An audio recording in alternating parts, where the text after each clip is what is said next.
Hi my dear student, I am Ritesh Kumar Verma. आज मैं आप लोगों को जो है जंतुओं में लैंगिक जनन के बारे में बताने जा रहा हूँ। इससे पहले हमने आपको जो है अलैंगिक जनन के बारे में बताया था। अलैंगिक जनन में जैसा कि आप लोगों ने देखा था कि वहां पर जो है प्लांट के या पौधे के कायिक भाग से जो है जनन की प्रक्रिया हो रही थी और उसमें जो है किसी भी प्रकार के लैंगिक अंगों का कोई भी उपयोग नहीं था। और दूसरी चीज ये है कि अलैंगिक भागों से या कायिक भागों से होने वाले रिप्रोडक्शन में आप लोगों ने ये चीज देखा कि जो प्लांट बनता है वो सेम उसी प्रकार से, जैसा कि जो मतलब पहले प्लांट था उसी प्रकार से होगा। और दूसरी चीज कि इनमें जो है जब हम पीढ़ी दर पीढ़ी किसी चीज का अलैंगिक जनन करवाते हैं, कायिक जनन के हिसाब से करवाते हैं, तो उसमें ये कंडीशन होता है कि उस प्लांट का उत्पादन क्षमता कम हो जाता है। ठीक है, उस प्लांट से जो मतलब जो है प्लांट, जैसे आप ये कह सकते हैं कि प्लांट की जो है जो एक प्रकार से ग्रोथ होता है वो भी कम हो जाता है, यानी उसका वृद्धि विकास कम होता है, उत्पादन क्षमता कम हो जाती है। और जो है दूसरी चीज मतलब जो है जो सीड वगैरह जो हमें प्रोडक्ट मिल रहे थे वो जो है कमजोर मिलने लगते हैं अलैंगिक। और फिर जब हम लैंगिक जनन की बात करते हैं तो लैंगिक जनन जैसे कि आपको बताया कि जीवों में जो लैंगिक जनन का प्रोसेस होता है, लैंगिक जनन, इसमें क्या होता है कि लैंगिक वर्ड दिया गया या सेक्सुअल रिप्रोडक्शन बोला गया है। तो सेक्सुअल रिप्रोडक्शन में मेल सेक्स ऑर्गन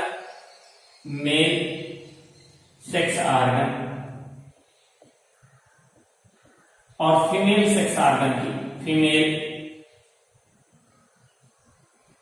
ऑर्गन की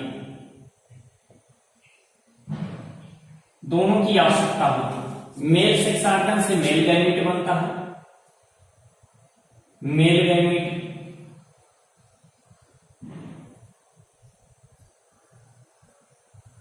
और फीमेल सेक्स ऑर्गन से जो है फीमेल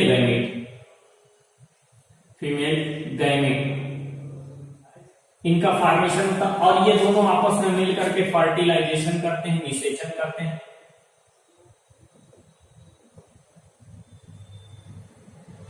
और निषेचन के बाद फिर जो है नए सीड का फॉर्मेशन करेंगे, नए फ्रूट और सीड का फॉर्मेशन करेंगे और उस सीड के थ्रू जो है नए प्रकार के प्लांट का डेवलपमेंट होगा। यानी यहाँ पर हम देखते हैं कि मतलब दो प्रकार के प्लांटों का यूज होता है, सेक्स ऑर्गन। ठीक है, यानी कहने का मतलब इन सेक्स ऑर्गनों का अगर मतलब हमें देखें कि लैंगिक जनन हमारा महत्वपूर्ण क्यों ये मतलब सेक्सुअल रिप्रोडक्शन का जो है क्या सिग्निफिकेंट है या क्या इंपॉर्टेंस है। तो सिग्निफिकेंट और इंपॉर्टेंस का मतलब ये चीज है कि इसमें जो मतलब दो प्रकार के जो प्लांटों की आवश्यकता होती है या दो प्रकार के लिंगों की, आप प्लांटों की भी कह सकते हैं, या एक ही प्लांट में जो है दो प्रकार के सेक्स ऑर्गन होते हैं। ठीक है, लैंगिक अंग होते हैं, एक नर तथा दूसरा मादा। तो इस प्रकार से दो लैंगिक अंग होते हैं और दोनों लैंगिक अंगों की आवश्यकता होती है। ठीक है, मेल और फीमेल की आवश्यकता होती है जिससे उनके बीच जो है निषेचन होता है। दूसरा से कि इनका गुणसूत्र जो होता है वो परिवर्तित होता है, जो इनके अंदर मतलब जो है गुणसूत्र है, एक मेल का गुणसूत्र दूसरा फीमेल का। तो इससे जो मतलब क्या होता है कि इससे प्रोडक्शन भी अधिकतम बढ़ता है। तो ये जो मतलब इम्पोर्टेंस जो था, आप ये कह सकते हैं कि इनके गुणसूत्रों में परिवर्तन, गुणसूत्र में परिवर्तन। तो ये कुछ जो मतलब ये आप कह सकते हैं एक्सचेंज इन क्रोमोसोम, एक्सचेंज इन क्रोमोसोम। तो क्रोमोसोम में यदि परिवर्तन हो रहा है तो परिवर्तन होने का मतलब कि इस प्लांट के जो है कैरेक्टर में कुछ ना कुछ चेंजेस आएगा और जिससे प्रोडक्टिविटी वगैरह बढ़ेगी। ठीक है, आइए हम देखते हैं सबसे पहले प्लांट में। ठीक है, पुष्पीय पादपों में जो है लैंगिक जनन या sexual reproduction in flowering plant. ठीक है, फ्लावरिंग प्लांट में या पुष्पीय पादपों की बात इसलिए किया जाता है क्योंकि मेल और फीमेल सेक्स ऑर्गन का जो है क्लियरली रूप से जो है, या आप ये कह सकते हैं मतलब एकदम प्रत्यक्ष रूप से डेवलपमेंट किसमें होता है, पुष्पीय पादपों में, या जो है आप कह सकते हैं एंजियोस्पर्मिक प्लांटों। तो एंजियोस्पर्मिक प्लांटों में जैसा कि एक जो मतलब पुष्प का एक फ्लावर का फिगर हम यहाँ पे बनाए हैं, मतलब इस प्रकार से आप देखिए कि यहाँ पे जो है सबसे बाहरी जो भाग होता है उसे कैलिक्स या बाह्य दल पुंज कहा जाता है। बाह्य दल पुंज। तो बाह्य दल पुंज उपस्थित होता है जो हरे रंग का होता है, जिसका काम होता है फ्लावर का प्रोटेक्शन करना, फ्लावर को जो है सुरक्षा प्रदान करना। दूसरा है कोरोला, या जिसे हम कहते हैं दल पुंज।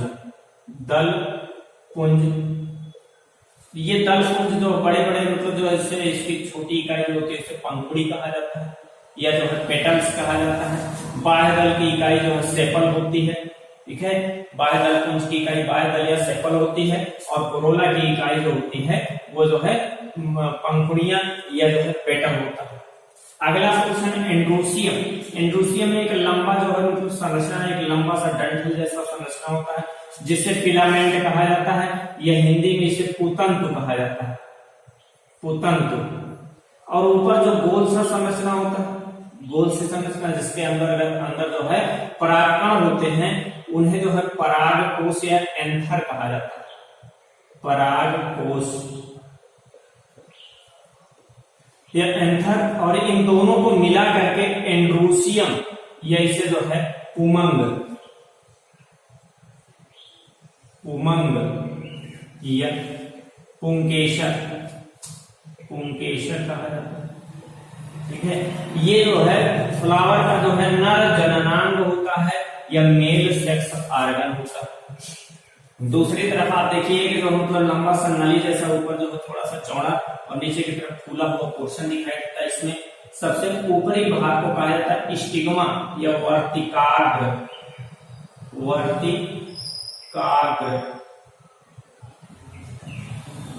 ठीक। और जो लंबी सी नली के समान संरचना है इसको कहा जाता है स्टाइल या वर्तिका। ठीक है, वर्तिका कहा जाता है। और जो फूला हुआ पोर्शन होता है इसे ओवरी या अंडाशय। और ये तीनों पार्ट मिला करके हम कहते हैं गायनोशियम। क्या कहते हैं? गायनोशियम या जायांग या स्त्री केशर। तो इस प्रकार से एक पूर्ण पुष्प में जो है 4 चक्र होते हैं या 4 जो है होल होते हैं। सबसे बाहर कैलिक्स, उसके बाद कोरोला, फिर एंड्रोसियम, फिर गायनोशियम, या सबसे बाहर बाह्य दल पुंज, फिर दल पुंज, फिर जो है पुंकेशर, फिर स्त्री केशर। तो इस प्रकार से 3 होते हैं। यहाँ पे जैसे थैलमस जो होता है इसे कहा जाता है पुष्पासन, ठीक है। और इधर पेडेंकल दिया गया है, इसे कहते हैं हम जो है पुष्प वृंत।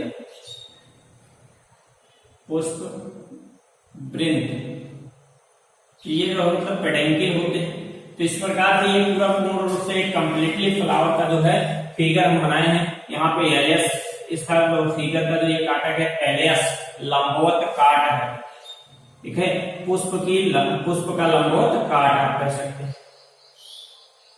पुष्प का लंबवत काट। तो ये जो है पुष्प का लंबवत काट है जिसकी संरचना हम यहाँ पे बनाए हुए हैं। आप इसमें हमको जो है सेक्सुअल रिप्रोडक्शन देखना, तो सेक्सुअल रिप्रोडक्शन के लिए हमें जो है थोड़ा सा आप ये देखेंगे मतलब नर जननांग और मादा जननांग के बारे में थोड़ा सा जानने की आवश्यकता है। तो यहाँ पर हमने अलग अलग करके फिगर बनाया है। पुमंग या एंड्रोसियम या इसे कहते हैं पुंकेशर, यानी ये जो है पुष्प का क्या है नर भाग है, जिसमें एंथर जो होता है ऊपर फूला हुआ पोर्शन एंथर या परागकोश। और इस परागकोश के अंदर जो बनते हैं, ऐसे इसके अंदर जो है कुछ इस प्रकार की संरचना में जो है बनते हैं, जिन्हें कहा जाता है परागकण या पॉलन ग्रेन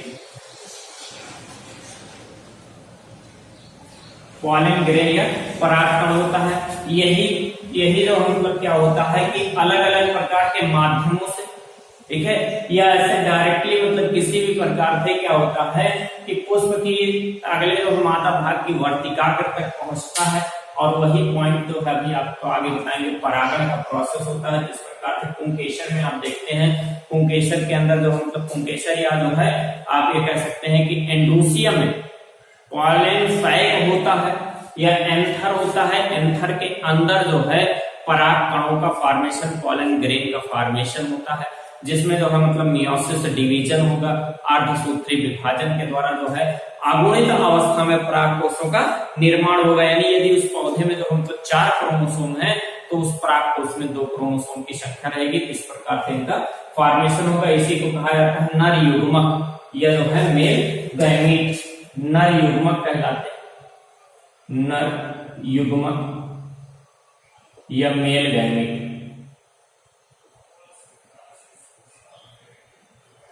मेल गैमीट बनते हैं, और यही मेल गैमीट जो है स्त्री केसर तक या जो है गाइनोसियम तक या जायम तक पहुंचेंगे। अगला पॉइंट हम देखेंगे स्त्री केसर। स्त्री केसर में आप ये कहेंगे या गाइनोसियम में कहेंगे 3 पार्ट होते हैं।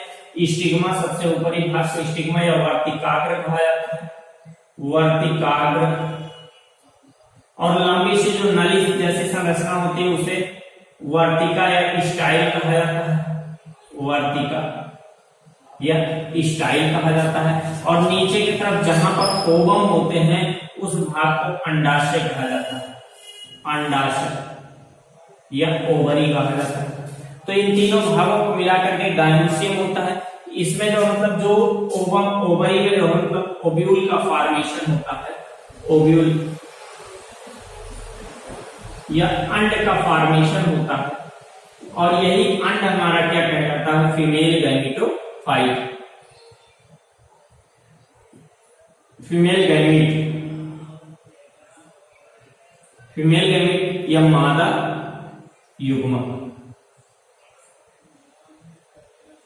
तो नर और मादा युग्मक का फॉर्मेशन अलग अलग स्थानों पे हो रहा है। यही नर और मादा युग्मक जब आगे मिलेंगे तो इसी को जो है मतलब जनन प्रक्रिया कही जाएगी, निषेचन का प्रोसेस किया कहा जाएगा। तो यही जो है मतलब फर्टिलाइजेशन या निषेचन होगा।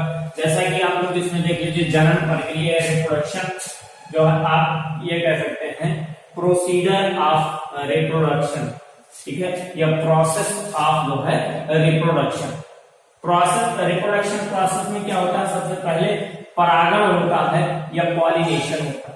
पॉलिनेशन का मतलब ये चीज आप कह सकते हैं कि नर युग्मकों का किसी भी माध्यम के द्वारा मादा युग्मक के वर्तिकाग्र तक पहुंचने की जो प्रक्रिया होती है उसी को क्या कहा जाता है, उसी को परागण कहा जाता है। या pollination is the which process then the remove of male gamete to male gamete from anther to the stigma, then they called known as जो है पॉलिनेशन, ठीक है। यानी पॉलिनेशन का जो प्रोसेस होगा इसमें सिर्फ यही चीज है कि जो मतलब पराग कणों का जो है स्टिग्मा तक पहुंचने का जो प्रोसेस होता है वही प्रोसेस क्या कहलाता है, स्टिग्मा पर अगर ये पहुंच जाए तो ही पॉलिनेशन। अब पॉलिनेशन जो है अलग प्रकार से मतलब जो है 2 टाइप्स में आप कह सकते हैं होता है। एक स्वपरागण होता है सेल्फ पॉलिनेशन, एक जो है दूसरा वाला हमारा है पर परागण या क्रॉस पॉलिनेशन। सेल्फ पॉलिनेशन और स्वपरागण का मतलब क्या होता है कि कोई प्लांट है, कोई प्लांट है इस प्रकार से, इस प्लांट में मान लीजिए कि ये पुष्प बनेंगे, ठीक है। इस प्लांट में जो है एक पुष्प लगा हुआ है, इसी में जो मतलब मेल भी है और इसी में फीमेल भी है। तो अगर इसी का मेल, इसी का नर भाग, इसी का परागकण इसके जो है वर्तिका तक पहुंच रहा है, उसी प्लांट का जो है परागकण उसी प्लांट के वर्तिका, उसी प्लांट के स्त्री केसर के वर्तिका पर, वर्तिकाग्र पर पहुंच रहा है, तो वह घटना क्या कहलाएगी, स्वपरागण कहलाएगी। उस घटना को स्वपरागण कहेंगे, ठीक है। तो इसमें जो मतलब कुछ बुकों में ये भी मिलता है कि जैसे प्लांट जो है एक ही हो, एक ही प्लांट हो, ठीक है, और उस पर पुष्पों की संख्या 2 हो, ठीक है, और यदि इसका परागकण इसकी वर्तिका पर पहुंचा, ठीक है, तब भी स्वपरागण कहा जाता है, लेकिन और पुस्तकों में इसी को जेटनोगैमी कहा जाता है। क्या मतलब इस प्रकार से स्वपरागण के अंतर्गत ही आते हैं। ठीक है, जिसमें आपको एग्जाम्पल बताया गया, जैसे कुछ पौधे सदाबहार पौधे, गुलमेहंदी, मूंगफली, खट्टी बूटी, इन सब में क्या होता है, स्वपरागण का प्रोसेस होता है, स्वपरागण की प्रक्रिया होती है। यदि आपने देखेंगे मतलब जो है क्रॉस पॉलिनेशन, परपरागण का मतलब कि जाति जो है समान होनी चाहिए, पौधों की जाति जो हो वो समान हो। ठीक है, लेकिन प्लांट जो हो वो अलग अलग हो। ठीक है, पौधे जो हो वो अलग अलग प्लांट हो। ठीक है, जातियां समान हो, मतलब जैसे मटर का पौधा है तो वो भी मटर का ही हो, लेकिन दोनों अलग अलग हो। तो इस कंडीशन में क्या होगा कि इस पौधे का जो परागकण इस पे जाए या इस पौधे का परागकण इस पे चला आए, तो इस घटना को कहा जाएगा क्रॉस पॉलिनेशन, या जो है आप कह सकते हैं पर परागण। यानी समान जाति के पौधे का, समान जाति के दो पौधे हों, उनमें से किसी एक का परागकण दूसरे पौधे के वर्तिकाग्र तक पहुंचता है तो वह प्रक्रिया परपरागण कहलाती है। और परपरागण में अनेक प्रकार के एजेंसियों की आवश्यकता होती है। एजेंसी का मतलब सहायक कर्मी का, जैसे वायु के द्वारा परागण, यदि वायु के द्वारा हो रहा है एनिमोफिलिक, जल के द्वारा हो रहा है हाइड्रोफिलिक, ठीक है, एनिमल के द्वारा हो रहा है जूफिलिक, इंसेक्ट के या कीटों के द्वारा हो रहा है तो मतलब जो है एंटोमोफिलिक, और यदि जो है चींटियों के द्वारा हो रहा है मिर्मिकोफिलिक। ठीक है, पक्षी चमगादड़ के द्वारा हो रहा है तो चिरेटोफिलिक। ठीक है, इस प्रकार से मतलब जो है अलग अलग जंतुओं के द्वारा परागण का जो प्रोसेस होता है उसे अलग अलग नामों से जाना जाता है। ठीक है, तो मतलब जो है हम इसमें देखते हैं जैसे कुछ पौधे जैसे सूरजमुखी, ऐसे परागण में जैसे सूरजमुखी है, गेंदा है, सालविया है, ये सब जो है पर परागित पुष्प होते हैं, पर परागित पुष्प के लिए जो है। और दूसरा जैसे वायु द्वारा हमने कहा तो मक्का, गेहूं, धान, ठीक है, ये सब जो है मतलब वायु द्वारा परागित होते हैं, यानी वायु चलती है, उनके परागकण जो है एक पुष्प के जो एक पुष्प से दूसरे पुष्प के वर्तिका तक जाते हैं, तो ये क्या कहलाता है, वायु परागण कहलाता है।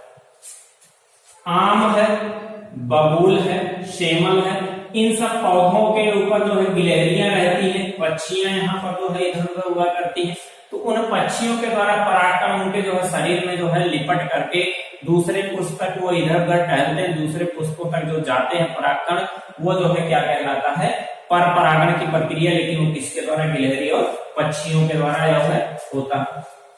कदम और कचनार जैसे पौधे पर, कचनार का वृक्ष हो या कदम का वृक्ष हो, इनमें जो परागण की प्रक्रिया होती है वो चमगादड़ों के द्वारा होती है, क्योंकि इनमें परागण रात्रि के समय होती है, तो चमगादड़ों के द्वारा इस परागण की प्रक्रिया होती है। ठीक है, आर्किड नामक पौधा होता है, इस आर्किड नामक पौधे में जो है घोंघे के द्वारा परागण होता है। तो इस प्रकार से जो परागण का प्रोसेस है वो परागण का प्रोसेस इस प्रक्रियाओं के द्वारा होता है। ठीक है, तो ये सब चीजें मतलब जो है आप लोग देखेंगे, मतलब पर परागण और स्वपरागण की प्रक्रिया इस प्रकार से होती है। इस स्वपरागण और पर परागण के बाद फिर हम आप लोगों को जो है थोड़ा सा आपको परागकोश, परागनलिका की संरचना, ये सब चीजें हम आप लोगों को थोड़ा सा जो है इसमें बताएंगे कि मतलब किस प्रकार से परागनलिकाएं जो है इसमें जो मतलब जन्म करती हैं। थोड़ा सा इसमें आप लोग यहाँ पर देख लीजिए कि परागनलिकाओं का जर्मिनेशन कैसे होता है। जब परागण की प्रक्रिया हो जाती है तो उसके बाद फिर जो है कौन सा प्रक्रिया होता है, मतलब किस प्रकार से जो है परागनलिकाएं जन्म करके जो है ओव्यूल तक पहुंचती हैं।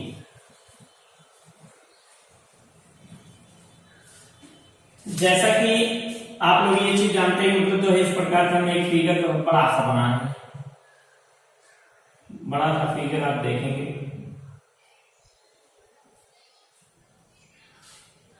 ये फिगर जो है थोड़ा सा जल्दी से नहीं बनता, जल्दी जल्दी बनाने के चक्कर में बहुत जल्दी होने पे जो है दिक्कतें उत्पन्न होती। ये ऐसे जो है ये फिगर है। और इसमें जो मतलब हम एक बना है एम्ब्रियो सैक परागकोश की संरचना, ठीक है। ऐसे आप समझ लीजिए परागकोशों की संरचना जो होती है वो इस प्रकार से है। इसके अंदर जो है मैच्योर ओव्यूल है, यहाँ पर जो है 3 कोशिकाएं होती हैं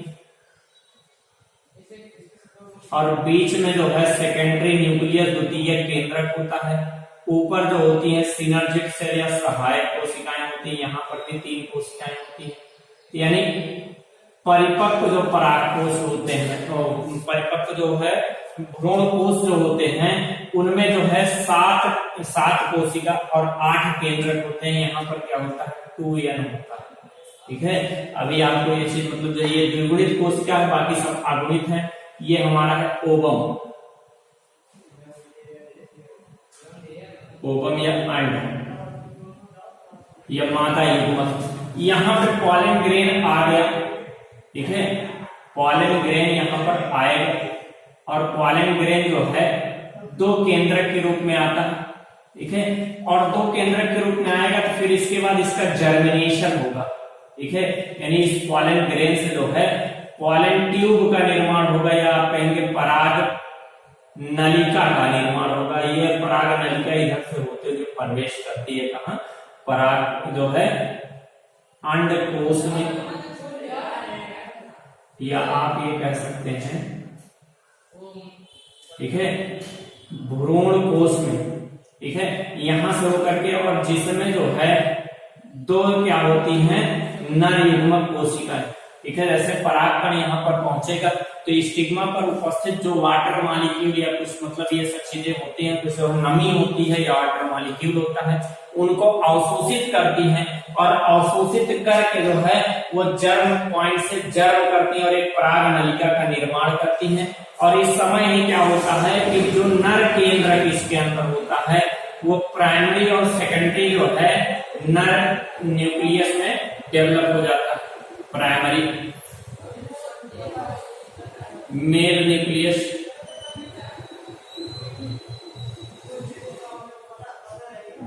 और जो है secondary mail nucleus, secondary mail nucleus. तो इस प्रकार से जो है प्राइमरी और सेकेंडरी में ये डेवलप होता है। जो प्राइमरी मेल न्यूक्लियस होता है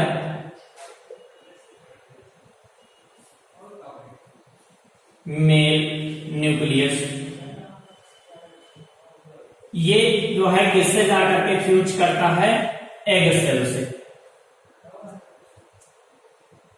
एग सेल, और बनाता क्या है जाइगोट,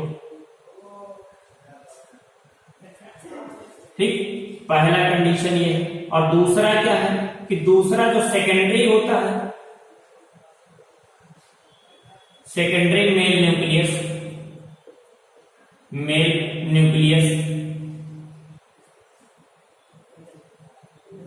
ये जो है ज्वाइंट किससे होता है, सेकेंडरी मेल न्यूक्लियस जो है ये ज्वाइंट होगा पोलर न्यूक्लियाई से,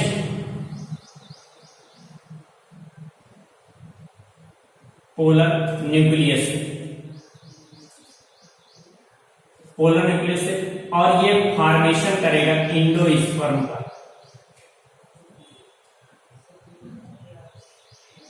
इंडोस्पर्म का। यानी प्राइमरी या प्राथमिक नर, प्राथमिक नर केंद्रक, नर केंद्रक, ये जो है जुड़ेंगे किससे अंड कोशिका से, अंड कोशिका से, और निर्माण करेंगे किस चीज का, युग्मनज का, युग्मनज का, ठीक है। तो प्राइमरी नर केंद्रक ये यन और ये भी यन, और ये बन जाएगा युग्मनज 2n, ठीक। और इधर सेकेंडरी नर युग्मक या द्वितीयक नर केंद्रक, ठीक है, ये जुड़ेगा ध्रुवीय कोशिकाओं से, ध्रुवीय केंद्रक से और निर्माण करेगा भ्रूण कोश का, भ्रूण कोश का निर्माण करेगा। ये जो है ये अगुणित होती है या हैप्लॉइड होती है, ये डिप्लॉइड 2n होता है, और भ्रूण कोश जो हमारा बनेगा भ्रूण कोश वो बनेगा ट्रिप्लॉइड। ठीक है, यानी इसी कंडीशन को, ठीक है, जब एक साथ प्राइमरी मेल न्यूक्लियस और सेकेंडरी मेल न्यूक्लियस जो है एग सेल और पोलर न्यूक्लियाई सेल को जो है फ्यूज करती हैं, तो ये प्रोसेस कहलाता है डबल फर्टिलाइजेशन। यानी ये दोनों प्रोसेस मिल करके क्या होता है, डबल फर्टिलाइजेशन।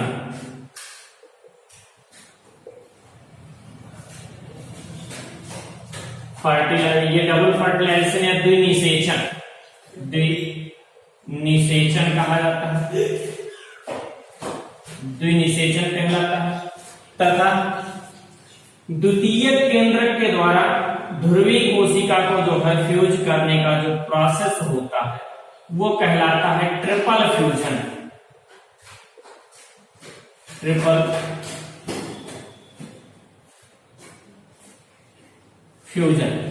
ठीक है, ट्रिपल फ्यूजन या त्रिसंलयन। तो ये आपका जो है क्वेश्चन पूछा जाता है कि डबल फर्टिलाइजेशन और ट्रिपल फ्यूजन क्या होता है। तो डबल फर्टिलाइजेशन में आप लिखेंगे कि प्राथमिक और द्वितीयक नर केंद्रकों के द्वारा जो है भ्रूण कोश में क्या होता है कि दो केंद्रकों को एक साथ फ्यूज किया जाता है, एक साथ जो है उनको जो है फर्टिलाइज किया जाता है, तो वही प्रोसेस जो है डबल फर्टिलाइजेशन कहलाता है। और द्वितीयक केंद्रक के द्वारा अलग से द्वितीयक केंद्रक के द्वारा ध्रुवीय केंद्रक को या द्वितीयक केंद्रक को जो है फ्यूज करने का जो प्रोसेस होता है, जो प्रक्रिया होती है, वो त्रिसंलयन या ट्रिपल फ्यूजन कहलाती है। तो इस प्रकार से जो है इसमें फ्यूजन होता है। जो भ्रूण कोश होता है, ये जो है जो इम्ब्रियो या युग्मनज बन रहा है, ये युग्मनज आगे चल करके क्या बनेगा, इम्ब्रियो या भ्रूण का फॉर्मेशन करेगा। और इस भ्रूण का के जो है पोषण के लिए जो है भ्रूण कोश यूज होता है। इसके पोषण के लिए न्यूट्रिशन के लिए जो है किसका यूज होगा, भ्रूण कोश का। तो ये जो इस प्रकार से इसमें जो है निषेचन का प्रोसेस होता है, निषेचन की प्रक्रिया होती है। तो ये आपका जो है थोड़ा सा पार्ट इसमें था। आगे जो हम आपको नए टॉपिक में बताएंगे, नया टॉपिक, और जो है अगले दिन इसके लिए जो फिर आज इसके बाद जो हम कहते हैं कि आप लोग जो है मस्त रहिए, व्यस्त रहिए, पढ़ते रहिए, और जो है हमारे वीडियो को जो है लाइक करिए, सब्सक्राइब करिए। थैंक यू, जय हिंद।